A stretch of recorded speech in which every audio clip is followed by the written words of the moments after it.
Las aguas residuales de esta zona vertían directamente a la dársena del río.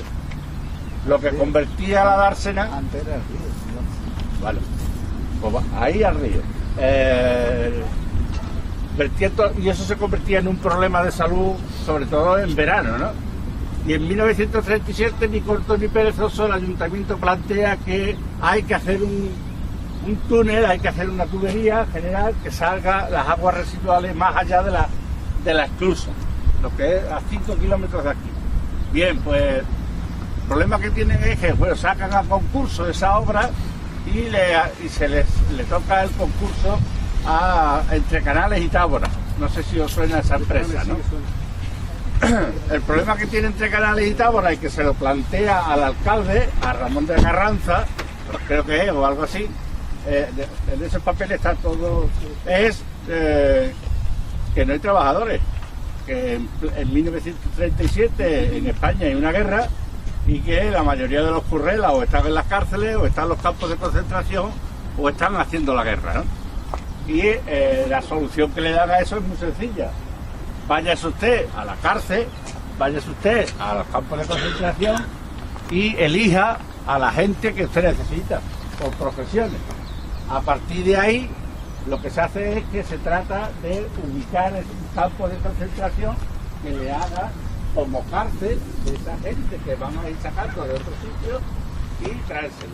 ¿Dónde lo depositan? Bueno, como siempre, la mayoría de los campos de concentración que se montan para obras, se montan cerca de la obra para evitar desplazamiento y por cuestiones de seguridad.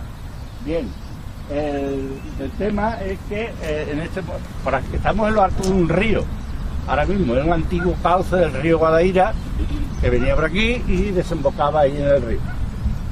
¿Dónde lo montan? Justamente frente del trabajo y del río fundamental, que es ahí enfrente, justamente ahí enfrente. Es donde ponen el campo de concentración. Me estoy fijando ahora que han quitado un cartel.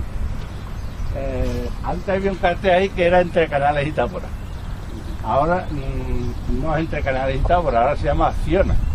O sea que es la misma empresa, sino que se ha transformado. Es curioso cómo corren los acontecimientos aquí, ¿no?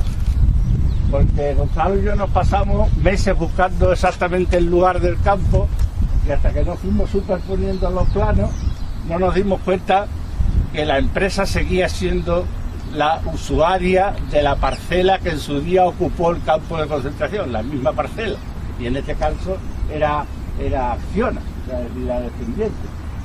El asunto es que siempre hemos contado con el beneplácito de la autoridad portuaria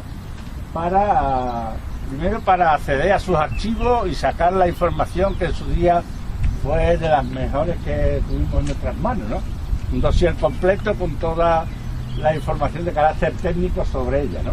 Incluidos los mapas, las situaciones, las características constructivas, etcétera, etcétera, ¿no? Y después de mucho rebuscar, hasta hace relativamente poco, una foto aérea que estaba en el ayuntamiento no nos dio la posición exacta, creo que también está ahí, en ese artículo, la posición exacta ya fotografiada, ¿no?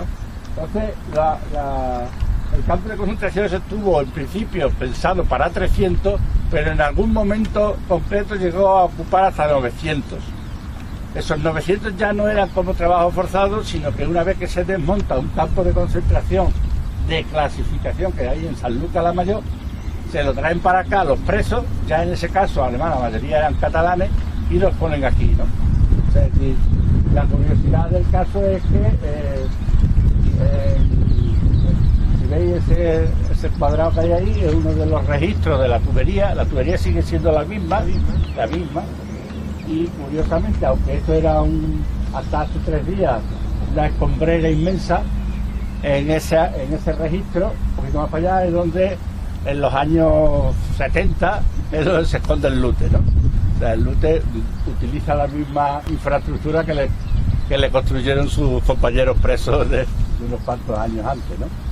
Entonces, llevamos muchos años intentando que se señalice ese espacio de alguna manera, no tiene por qué ser justamente en el mismo sitio. Sabemos lo difícil que es en una zona semi-industrial construir algo, pero le habíamos pedido, lo último que habíamos pedido al ayuntamiento es que nos dejara, que nos autorizara, que no pedíamos dinero, que nos autorizara la colocación de algún tipo de simbolismo, nosotros pensábamos algún tipo de una tubería o algo así, con una dedicatoria en memoria a esos presos, ¿no?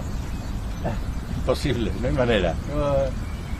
No hay manera, tío, no nos dejan ni hacer eso. Y gratis además, o sea que nosotros no le pedíamos absolutamente ni un duro, ¿no? ¿De restos del campo y algunos sin material? No hay nada. El campo era muy de provisionalidad, ¿eh? De hecho, hay algún comentario jocoso ahí en el artículo que se por una cuestión de reajuste presupuestario, estamos hablando del 37, cambiaron las tejas árabes que cubrirían los pabellones por juncos, ¿no? Los juncos que cogían de aquí del mismo río y lo trasladaban. Lo que no sabemos si lo cobraron o no lo cobraron, ¿no? Pero no deja de ser curioso. Lo último que se nos ha ocurrido es quizás que si veis aquello que hay allí frente de hormigón, aquel cuadrado de hormigón que hay allí, sí, quizás sea al final el que convirtamos en el espacio de referencia como señalización que está fuera del propio parque, ¿no? Porque ya que en el parque no nos dicen esta boca es mía, pues, como decía que nos tendremos que tomar las cosas de otra manera, ¿no? Así que esa es un poco la primera referencia de este campo.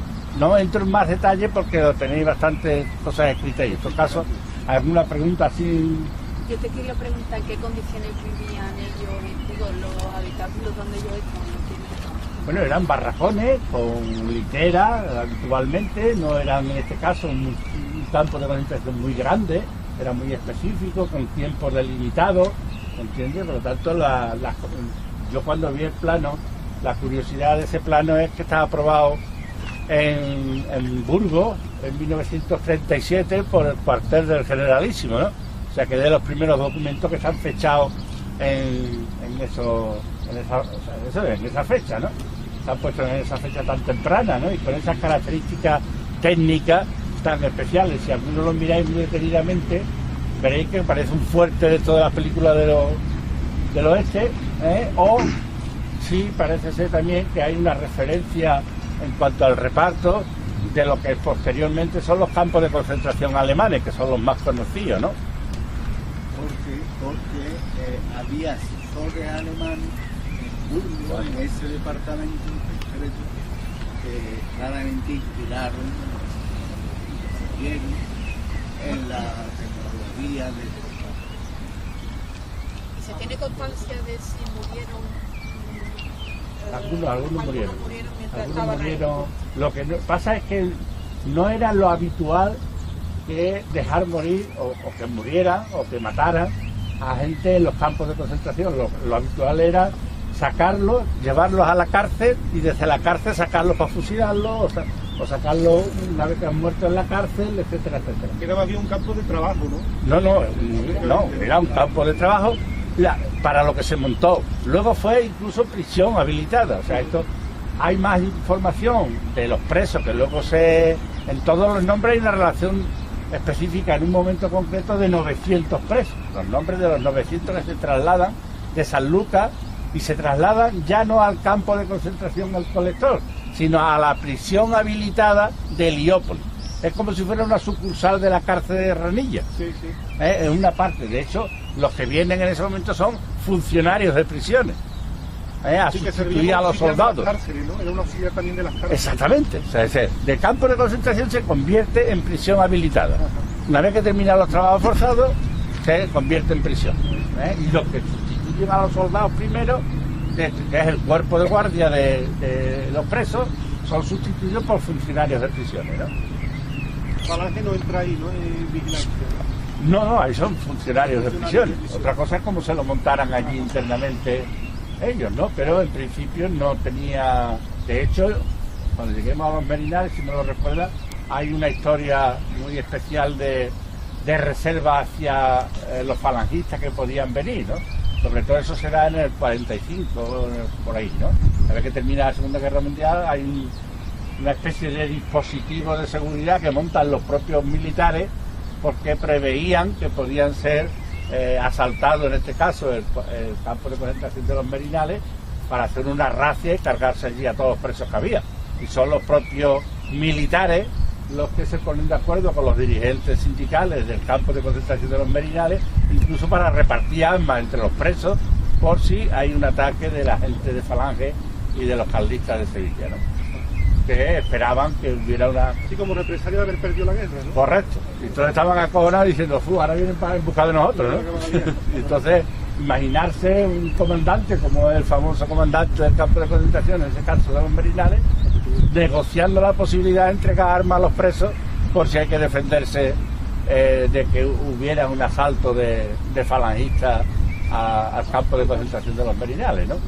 Eso entra dentro de los comentarios que se han hecho cuando se hizo lo de la investigación y del tema, ¿no? Entre algunos presos se llegó a hablar de esa posibilidad, ¿no? Afortunadamente no ocurrió nada. Así que ahora mismo la pelea es con el ayuntamiento, ¿sabes? Y que yo le he mandado este artículo hace 3 días a todos los que mandan en el ayuntamiento, diciéndole que ya en el 2011, a los pocos tiempos de tomar el poder, el Partido Popular se tuvo una reunión con ellos y dijeron que estaban dispuestos a hablar del asunto, ¿no? Bien, van a terminar su periodo de mandato, no sabemos si cambiarán o no ahora, y la verdad es que después de haber pasado por muchas reuniones,